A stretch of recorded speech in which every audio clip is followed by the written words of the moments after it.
Also, there's a Republican senator named Mike. I think it's Crapo. I mean, maybe I'm pronouncing it wrong just because it sounds funnier and it's Crapo, but it's Crapo. He's a Mormon, which means, of course, he doesn't drink or he can't drink. He was arrested. He was pulled over driving drunk, okay? And he has now apologized after the DUI arrest. He has this reputation for being a social and fiscal conservative. He's pro-family. He's, of course, a family values Mormon Republican. He ran a red light, failed a field sobriety test, and then he was arrested at close to 1 a.m. And according to Politico, his blood alcohol level was 0.11. The legal limit is 0.08. So here's his apology. I am deeply sorry for the actions that resulted in this circumstance. I made a mistake for which I apologize to my family, my Idaho constituents, and any others who put their trust in me. I accept total responsibility and will deal with whatever penalty comes my way in this matter. Now, some people are saying this is the non-apology. I apologize for getting caught type of thing. But other people, Daryl, are saying he's basically saying whatever's coming to him, he'll take. So maybe this is a better apology as far as politicians go. Maybe. Somebody wrote this for him, though. You know he didn't write this for himself. Yeah. But if did mean that, then that is a step above what most politicians do. I don't know why. Whenever I hear about a Mormon getting into trouble and apologizing, I don't know why. But I feel like they're more sincere than other people.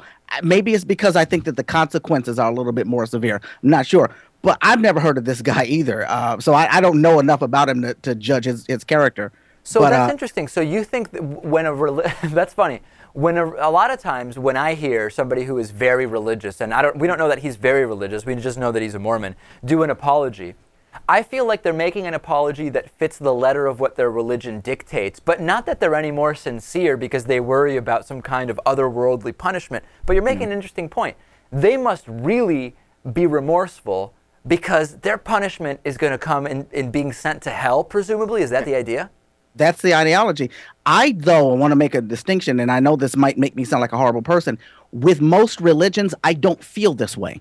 I happen to feel this way more when you get to Mormonism and maybe a couple of other religions.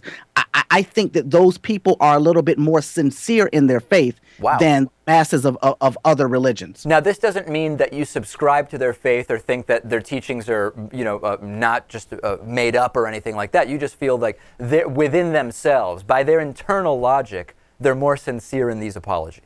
Absolutely. I think that some of their belief systems are so wacky that you have to seriously believe it in order to subscribe to it. Well, that's the thing. Natan, you've made that point about Scientology, right? Which is, unlike with Christianity, which has been around so long, that you can kind of be, 30th generation Christian in your family, and you don't really subscribe to the beliefs literally. It's just kind of a tradition. Since Scientology is much newer, there's second, maybe third generation Scientologists, it's really much more deeply held literal beliefs, right?